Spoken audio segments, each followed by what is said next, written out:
এখানে লেজ ভর্তার জন্য ইলিশ মাছের দুটো নেজা নিয়েছি, এতে হলুদ আর নুন মাখিয়ে নিয়েছি। আর এখানে গ্যাসে একটা কড়া বসিয়ে দিয়েছি, এতে সর্ষের তেল দিয়ে দেবো। এটা সর্ষের তেলে ভাজবো। এতে এই নেজা দুটো দিয়ে ভালো করে ভেজে নেব। এটাকে নেজা দুটোকে ভালো করে এপিট ওপিট করে লাল করে ভেজে নিয়েছি। এটাকে এবার তুলে নেব। এতে এবার পেঁয়াজ কুচি ভালো করে ভেজে নেব।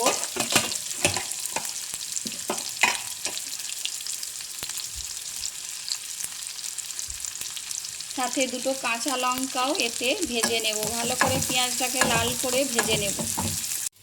এদিকে এরকম একটা নোড়া নিয়ে নিচ্ছি, এইভাবে মাছগুলোকে এই করে নেব। কাঁটাগুলো বের করে নিতে সুবিধা হবে। একটু বড় মাছে আস্তে আস্তে করে নেব। আস্তে আস্তে করে এভাবে করে নিলে কাঁটাগুলো বের করে নিতে সুবিধা হবে। হাত দিয়ে করলে কাঁটাগুলো ফুকে যাবার ভয় থাকবে, অসুবিধা হবে। ওই জন্য আমি এইভাবে করে নিচ্ছি। আপনারা যে যার সুবিধা মতো করে নেবেন। এ থেকে এইভাবে করে কাঁটাগুলোকে বার করে নেব। মাছটা দিয়ে আমি ভালো করে এগুলোকে বার করে নিই। পেঁয়াজ আর লঙ্কাটা ভালো করে ভাজা হয়ে গেছে।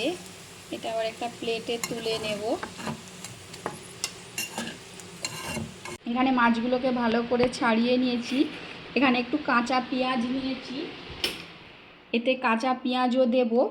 এই লঙ্কাটাকে ভালো করে এতে মলে নেব। পেঁয়াজের সাথে ভালো করে মাখিয়ে নেব।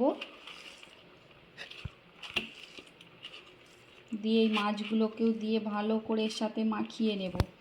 আর এই যে ভেজে রেখেছিলাম পেঁয়াজ, এই ভাজা পেঁয়াজটাকেও এতে দিয়ে দেব। একসাথে এগুলোকে ভালো করে মাখিয়ে নেব। আপনারা এইভাবে একবার ট্রাই করবেন, খেতে খুব ভালো লাগবে। দেখবেন খেয়ে দুরকমভাবে পেঁয়াজ দেবেন, ভালো লাগবে খেতে। এতে এই যে ভাজার যে কড়াতে তেলটা ছিল উপর থেকে একটু দিয়ে দেব।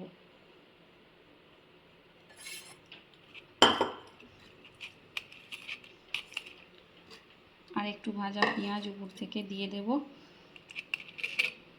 আপনারাও এভাবে একবার লেজ ভর্তা ট্রাই করে দেখবেন।